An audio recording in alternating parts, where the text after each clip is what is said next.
Bu, baik Pak. Alhamdulillah baik. Kenal dari kecil. Ya, itu memang udah kayak anak angkat om saya, opa. Beliau yang selalu bilang jangan beli rumah di Pantai Indah Kapuk. Dulu ya. Tapi sekarang Pantai Indah Kapuk dengan sistem portal tertutup, itu yang paling aman dibandingkan tempat lain. Dulu memang enggak tembok, betul-betul segini Pak. Karena ini mulutnya terlalu pendek. Sekarang begitu dia portal tertutup, harganya langsung naik gila-gila. Dulu nggak ada yang mau beli. Ada sistem. Ya, silakan. Terima kasih Pak Wagub. Kalau PO mau kasih masukan soal banjir. Ya. Selamat pagi. Assalamualaikum warahmatullahi wabarakatuh. Kami sangat berterima kasih atas kesempatan pada hari ini menindaklanjuti surat kami tanggal 14 Februari. Ini adalah laporan yang kedua yang kami sampaikan kepada Bapak. Sebelum itu memang kami pernah waktu menghadap pertama bulan Maret tahun 2013 dan kami tindak lanjuti bersama-sama dengan Dinas Pekerjaan Umum antara lain melakukan suatu orientasi lapangan, kemudian mengadakan latihan. Ini modul latihan yang diberikan kepada rektor. Tapi memang ada hal-hal yang karena waktu terbatas perlu ada kelanjutan. Nah, di dalam laporan yang kedua ini ada 6 usulan yang kami sampaikan kepada Bapak yang akan kami tindak lanjuti dengan Dinas Pekerjaan Umum, tapi ini diperlukan juga dengan dinas lain karena terkait dengan dinas tata ruang, kemudian dinas sosial, dinas kesehatan dan sebagainya. Sebab penanganan masalah banjir itu tidak hanya sekedar fisik, teknis saja, tapi juga masalah sosial, ekonomi.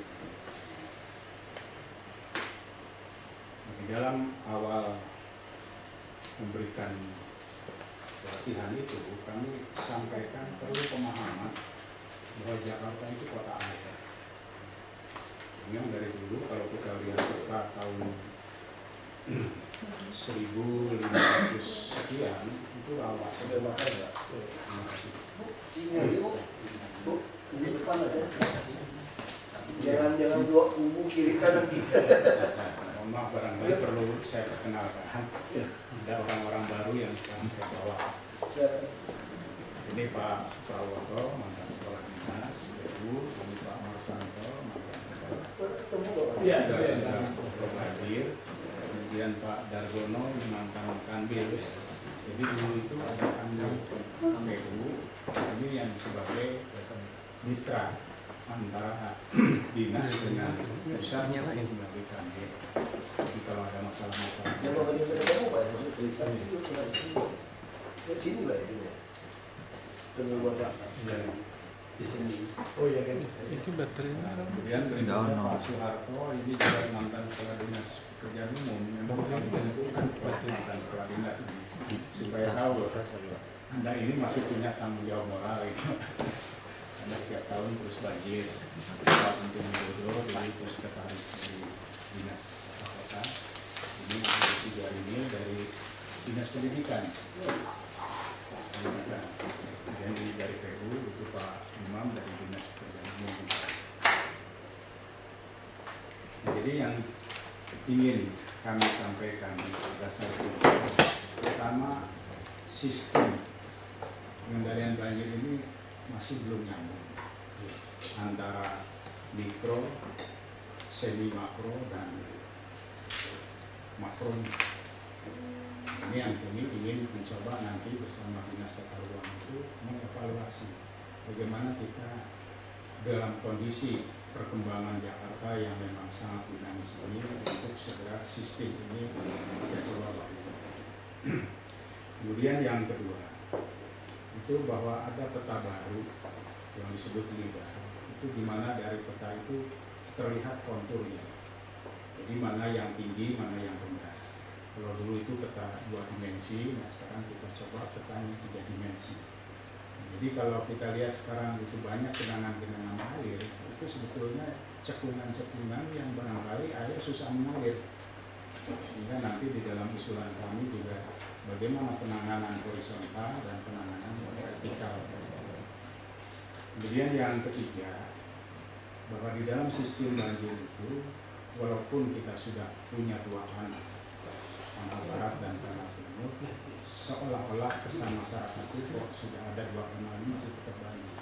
Nah ini kalau yang di daerah hilirnya itu ada istilahnya kawasan-kawasan atau wilayah air yang disebut catchment area. Nah ini yang diperlukan adalah polder dengan sistem semi makro dan mikro untuk sebelum dibuang ke laut atau dibuang ke Tapi di dalam sistem makronya, di dalam RT/RW 2030 ada kanal baru yang disebut Cengkareng Drain 2. Itu paling tinggi karena selama ini bagian barat belum tertangani. Kemudian yang keempat, kita coba mengaudit tata ruang yang ada sekarang. Kemudian nanti kita lihat dengan RT/RW 2030 dan rencana detail tata ruang yang sudah diperdakan. Jadi mana-mana yang memang perlu diperhatikan betul di dalam kaitan dengan masalah tata air. Ya istilah kami ini bahwa air itu juga perlu ruang. Nah, ruang yang dulu dimiliki oleh air sekarang digunakan oleh manusia. Nah, disinilah yang menyebabkan bahwa air itu lari kemana-mana, dia mencari ruangnya sendiri. Dan kemudian yang kelima, pengalaman dari training masa lalu itu banyak hal-hal yang belum diatur yang berkaitan dengan SOP, standar operasional prosedur. Jadi bagaimana merawat tata air atau baik sungai maupun saluran, bagaimana merawat pintu air, bagaimana merawat pompa-pompa. Antara itu di halaman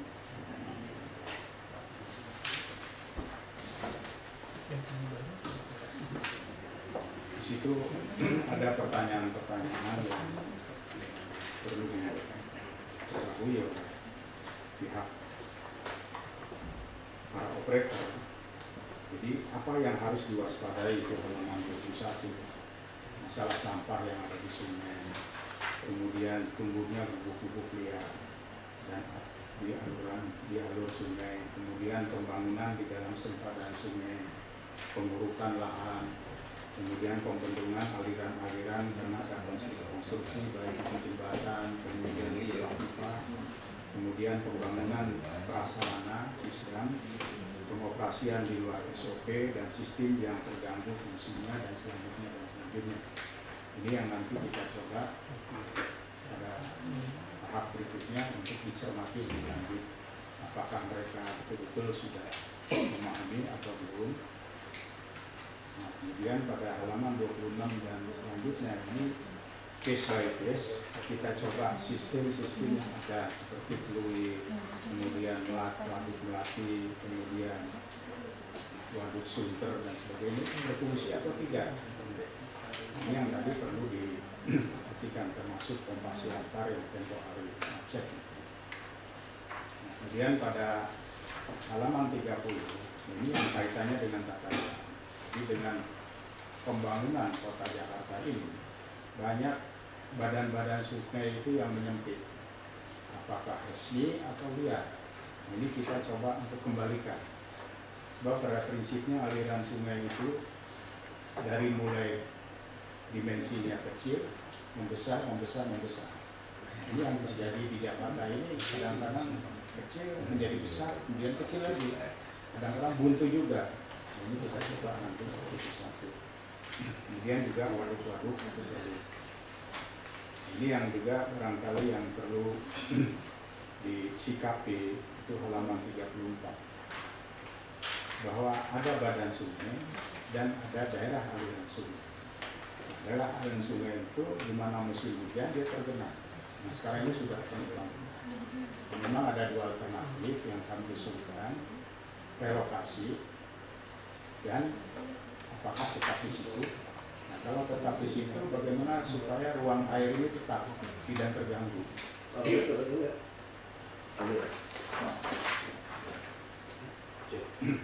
Tidak terganggu. Nah, karena itu kita buat sistem tanggul.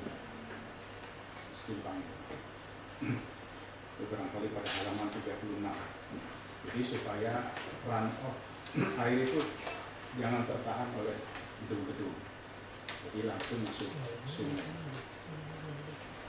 Nah, memang ini barangkali kita mengenal budaya-budaya kita yang sudah juga terbiasa dengan membangun dan sungai itu.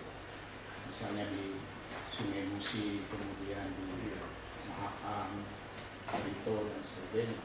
Kemudian kalau di Jawa Barat itu di atas empang-empang.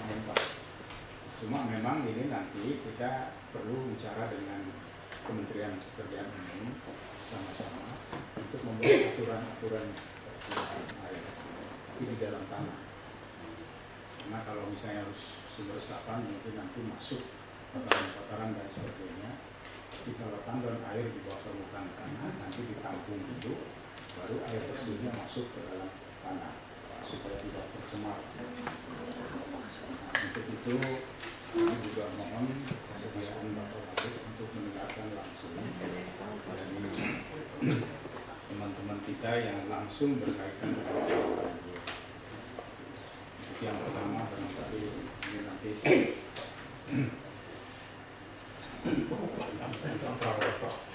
sudah umur begini ini, kita ingin nama lupa lebih. tidak tahu. Makanya kita umpamanya saya mau tamu Pak Eri. Pak Eri itu menjadi teh. Pak Eri itu terima kasih ya saya bilang Pak Eri lupa mas nama dia, bukan mesti lupa namanya, lagi lupa namanya. Baik, terima kasih Pak. Saya jadi banjir ini kan salurannya aja tidak menampung sebabnya banyak, karena tentu saja ada sampah. Sampah ini perlu ditangani nggak bisa dengan menyediakan alat yang ada. Bagaimana merubah membuang sampah ke kali itu sudah jadi budaya. Ada lagu Jawa itu asune mati, buang kali. Anjingnya nanti buang ke kali, jadi buang ke kali itu yang sudah tidak apa-apa. Saya sendiri pernah minum di beberapa masjid di atas sana. Komplek kayangannya itu dibuang ke kali, bukan mungkin yang sisa dari yang diangkut. Lihat hasilnya mengerti gamal itu dibuang ke kali. Jadi ini agak kejadian. Jadi mohon ini diadakan apa ya, semua dari mulai ke hulu dan membuang ke kali. Karena susah nanti Pak Martando itu bikin saringan jadi ini jadi bendungan air naik. Ini banjir jadi dibuat oleh Profesor Andri 100 tahun yang lalu yang jadi banjir kanal karet yang menggarai karet sampai sana. Sebetulnya rencana itu saya kira sudah tahu kali yang masuk di KI akan dibuatkan ke kiri kanan di kanan kota. Yang timur sudah jadi masuk banjir. Yang barat ini belum jadi, mestinya dari karet. Dari karet mestinya di barat, tapi enggak jadi, ya itu apa? Masang lampu di sana, bikin Cengkareng Trail. Hanya sepotong itu, potong dari itu, motopark sama kembangnya. Tidak ada master plan. Tidak ada master plan. Nah sekarang kalau masalah yang kedua buku biar tadi sudah dipahami. Kemudian yang di bawah banjir kanal timur sama Pengeneng itu sudah terbangun. Kelapa Gading itu satu pembangunan yang karena desainnya itu dari pengairan banjir kanal timur sudah jadi karena belum diuruk di sini sampai 2,5 meter tempat-tempat yang ini. Jadi sekarang di banjir kanal timur jadi harusnya sudah nggak kayak tadi ada dan susah. Kelapa Gading gitu. Ya karena sudah ditinggikan dan letaknya tetap bawah karena mulai 40 tahun yang lalu ada survei bahwa Jakarta ini ada landslide itu 10 cm per 10 tahun. Tapi sekarang mungkin lebih Pak, karena bangunan gedung yang nggak kebagian air itu ada sumur liar, bibel liar. Itu yang bikin subsidence sama bikin salinisasi air laut masuk. Sekarang udah 10-12 cm per tahun gitu. Karena itu jadi turun, jadi sehingga dikaitkan oleh kaki tadi disebut dengan ada sistem polder, nggak ada lagi, jadi nggak bisa lagi ya. Nah, tapi tanahnya ya sudah terbangun semua. Jadi masuk ke Sunter sama ke Cakung itu sudah nggak bisa langsung, apalagi laut juga sudah tinggi kan kayaknya turun, jadi harus pakai polder. Lalu saluran dalam penampung sementara itu kalau di Tokyo sudah dibangun kan, itu diameter 13 meter 2,5 kilo. Itu kalau banjir sudah mulai mepet, situ dibuka masuk dan nanti dibangun. Tapi yang mahal kita mungkin stabil. Untuk itu yang kedua banjir yang kemarin ini bukan soal ininya, soal semua yang kita bicarakan asbab fisik. Pada kita semua orang beriman, Tuhan itu ikut campur dalam sebuah segala urusan ini. Dari sejarah zaman-zaman dulu itu umat yang tidak taat itu dimusnahkan dengan sini aja nggak apa sini kayak itu dan dulu dimusnahkan umat Nuh, umat Lut itu Sodom itu. Jangan sekarangnya diperingati. Nah kita ini ya bagus buat Pak PU. Jadi Pak Gubernur dan Pak Gubernur juga wakil bagaimana yang proses asbab ini dibetulin, tapi agama ini harus diamalkan. Saya tahu bahwa orang Islam ini banyak, tapi Islamnya KTP orangnya. Jadi orang Indonesia tidak suka, maka harus diperbaiki. Salah contoh, saya harapkan mungkin di balai kota ini aja Pak. Mohon para pejabatnya itu kalau zuhur itu sholat di musholanya. Karena Islam itu yang utama itu sholat. Meninggalkan sholat itu dosa yang paling besar. Berzina apa itu, meninggalkan sholat. Nah, ini tidak diperhatikan. Kalau orang DKI mau kayak di tingkat gubernur, wali kota, lurah, RT RW sama lain, insya Allah Pak. Karena hujan ini yang sebab utamanya kan air hujan. Air hujan siapa yang punya? Kan Allah. Allah kenapa ini? Karena rakyat ya, masyarakatnya yang tidak taat. Kalau bapak pakai pakai garam, iya baik. Berapa yang bisa dipindahkan? Misalnya 1 juta kubik. Yang punya semen datengin lagi 5 juta kan mudah saja. Jadi selain yang aspal kali ini saya cuma menganjurkan marilah orang beragama di Jakarta ini mengamalkan agamanya dengan sebaik-baiknya. Karena Pak, orang buang sampah ke kali itu di agama dilarang. Lampu merah jalan itu juga sudah dilarang oleh agama karena kita harus taat sama ulil amri, sama aturan yang berkuasa. Nah, sekarang kan bagaimana bisa dilihat di negeri kita. Saya menjelaskan kepada Pemda ini bagaimana Gubernur dan Bapak ini orang Pemda sendirilah terutama ini. Mari kita betulin agama ini, terutama sholatnya dulu. Sholat mesti awal waktu jamaah. Jadi karena orang lagi itu nggak sholat di rumah. Sekarang masih yang sholatnya di rumah, masih banyak yang nggak sholat. Bapak lihat puasa, hari seminggu setelah puasa warung penuh, itu orang Islam yang nggak puasa ini. Kemudian saya tambah sedikit, biasanya Pak Marsantan yang bagian pengairan, banjir. Jadi maksud kami begini Pak, kami di dalam dunia sebagai senior kepada dunia tidak hanya soal materi, tidak hanya soal substansi. Jadi kami juga mencoba untuk. Tapi ini udah mulai mentalnya. untuk kerjasama untuk training. Jadi kami bekali juga soal mental spiritual. Iya, itu penting. Ya. Jadi supaya senior-senior tahu persis kan, jadi nggak putus gitu. Sampai saya nggak ngerti kenapa Manggarai itu mesti ditutup gitu. Ya, nanti kita jelaskan. Selamat pagi Pak Ahok, salam sejahtera. Assalamualaikum warahmatullahi wabarakatuh. Salam sejahtera bagi kita semua. Surat paguyuban yang tadi Bapak sudah dengarkan ada 4 hal.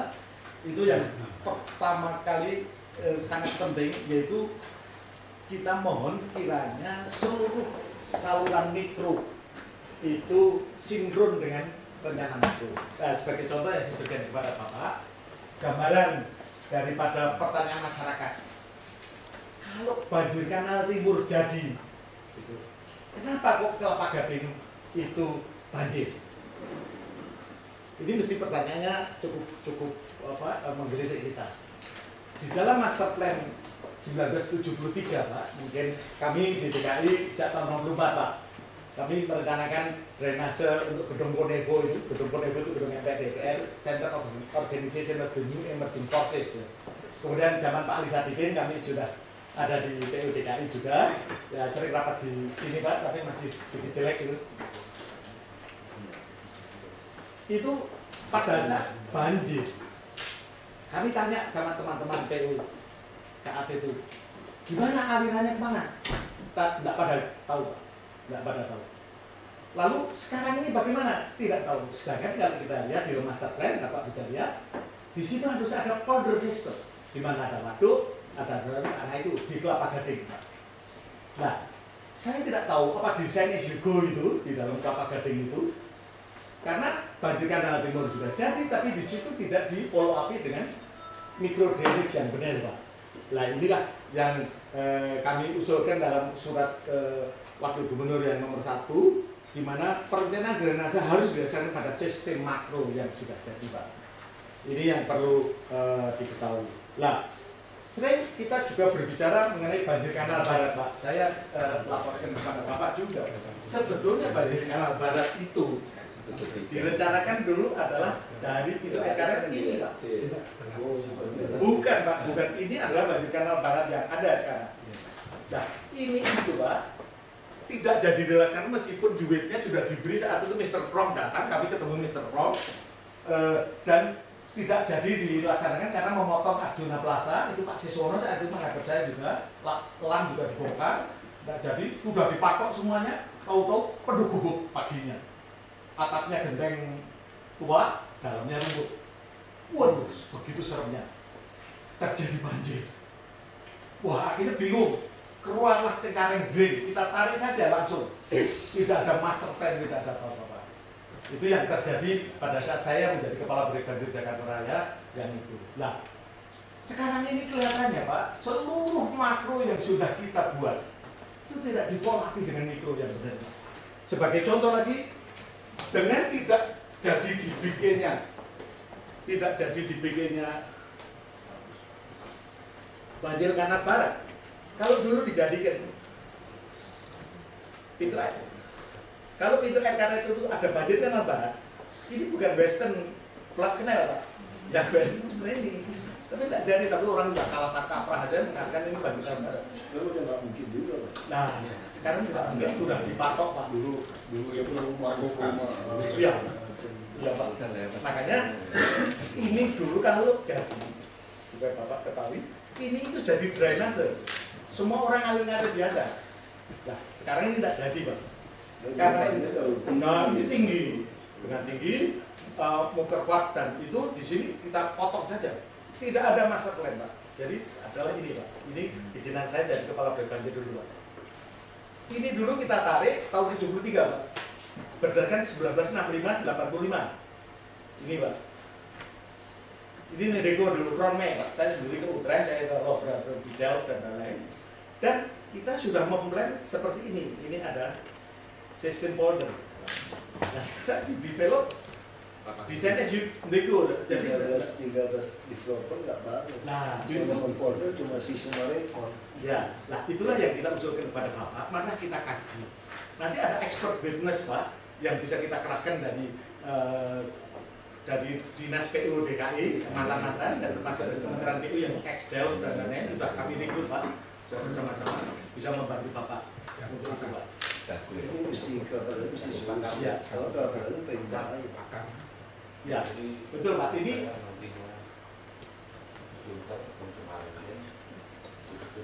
Ini sebenarnya kami bawa Saya dan harus banyak. buka acara bawah sebentar, Ya. mesti ganti baju.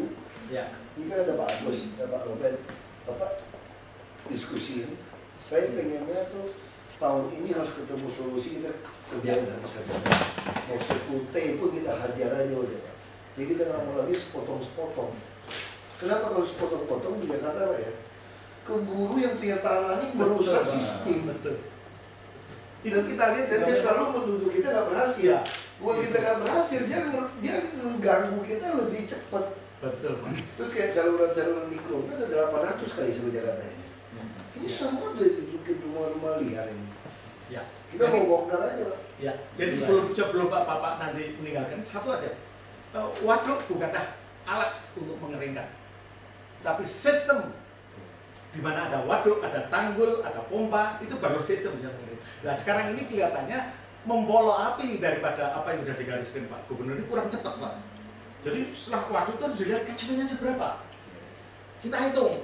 Kami hydraulic engineer banyak, hydrologis banyak, yang pengalaman banyak, kami akan kerahkan bantu Bapak untuk membantu beliau-beliau ya. Jadi kami nanti dari pusat sudah mengirim kepada Bapak dan seperti itu kecil aja Pak supaya Bapak memahami. Fluid dulu ya. Untuk menguruk fluid itu kami buat sini, Panti Mutiara ini kami yang nguruk dulu. Kami tidak dapat satu kapal Pak. Boleh dia. Bukan nguruk, dia Membuang dredging, memakai cutter suction dredger. Ya, di sini menjadi Panti Mutiara. Nah, waduk ini sudah kita hitung di dalam cukup 4 kali 4 meter kubik per detik. 4 saja tuh. Tapi karena tidak dirun dengan baik dan ada land subsidence, lalu berubahnya tidak karuan, mungkin tidak ada hitungan yang bisa dipertanggungjawabkan. Lalu pompanya kalau tidak salah 20 lebih apa? Pada rusak. Siphon spillway supaya indah dipakai itu airnya masih ada indah itu dibobok begitu aja, kering kayak tempat sampah, memalukan sekali. Jadi kami akan membantu Bapak dengan para expert witness yang ada di Republik ini Pak ya, yang lulusan dan pengalaman, bukan hanya lulusan dari kemarin sore, tapi pengalaman di lapangan akan membantu Bapak. Dan sebetulnya banyak sekali yang akan kita jelaskan karena surat 4 itu yang terpenting adalah SOP itu dinamis Pak. Tapi teman-teman PU belum bisa membuat suatu SOP yang dinamis. Masih bodoh. Nah ini yang perlu dibantu karena tenaganya sangat sedikit, makanya perlu dinas tata pengairan yang bisa membentuk sesuatu pemikiran-pemikiran, berpikir sistem yang betul-betul holistik dan tidak hanya soal kayak tukang insinyur Pak. Dari ini Pak, Mr. Seperti halnya contoh ya, catchment area yang dibuat ini Pak, Jakarta ini catchment area daripada Kali Ciliwung itu tidak sekecil seperti gambaran yang itu, tapi gede Pak. Jadi gede. Jadi kalau kita berbicara ada 3 catchment Pak Wagub, kita kalau bicara Jakarta harus 3 catchment, barat, tengah, timur.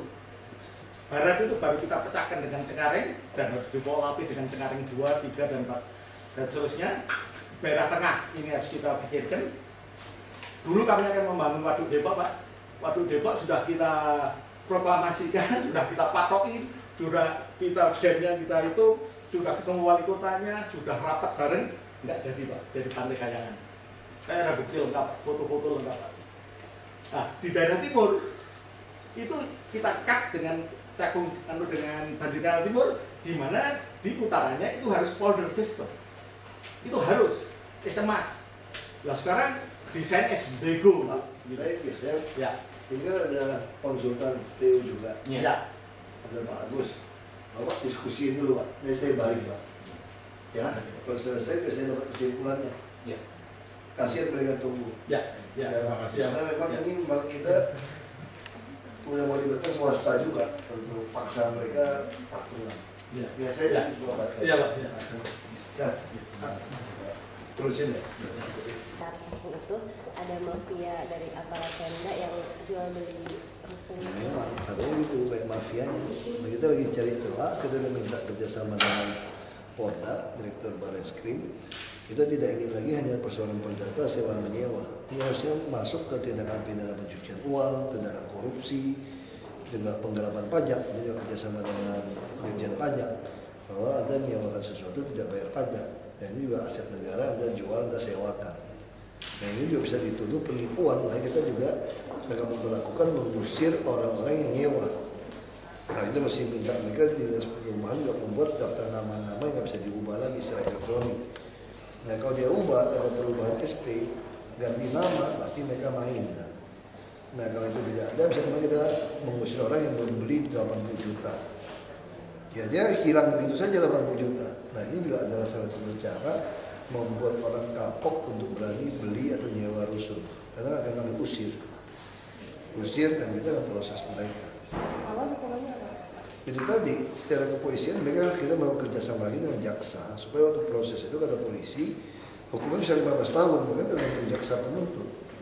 Nah, kita pengen lagi kita udah bentuk tim inspektorat ke polisi supaya waktu sampai ke jaksa jangan bolak-balik, jangan dakwaannya nggak sama. Kalau dakwaannya cuma perdata sewa menyewa ya nggak ada hukuman. Kalau sesuai dengan peraturan hanya ganti 50 juta maksimal. Itu pun hakim kalau putusin 50 juta. Kalau dia jual 80 juta dia untung 30. Kalau cuma denda 10 juta, namanya kita mau samakan persepsi dulu. Tapi kalau sama persepsi nggak bisa, yang nyewa nggak ada nama kita usir aja. Ini akan membuat permintaan pasar akan sewa kan takut. Jadi kami lakukan seperti itu. Kita pakai Inka juga pakai Cina nggak sanggup. Kan member pada ngomong kan lokal bisa punya ratusan kan? Nggak ada. Bukan mendadak orang tahu kebutuhan Transjakarta dari dulu udah sampai sekarang ada kok. Sekarang kita suruh kesempatan masukin e-katalog. Kita sekarang suruh masukin e-katalog kita tahan nih. Kita sampai April kita tunggu. Kalau udah dari tahun lalu kan, ya harus ada lokal harus menyiapkan diri dong. Lokal rata-rata Inka aja yang beli kereta api gandeng Cina. Berarti bukan, ya kan? Bukan juga kalah. Jadi kalau cuma gandeng Cina, nanti lokal-lokal Anda cuma dipinjam bendera. Nggak benar kan? Kita gandeng Astra aja besar sekarang. Kita kan masukin Scania seperti di Bogota, pakai bodi aluminium. Ini kalau harganya hampir 2 kali pun lebih baik. Karena aluminium kan. Nah April mungkin akan launching nanti.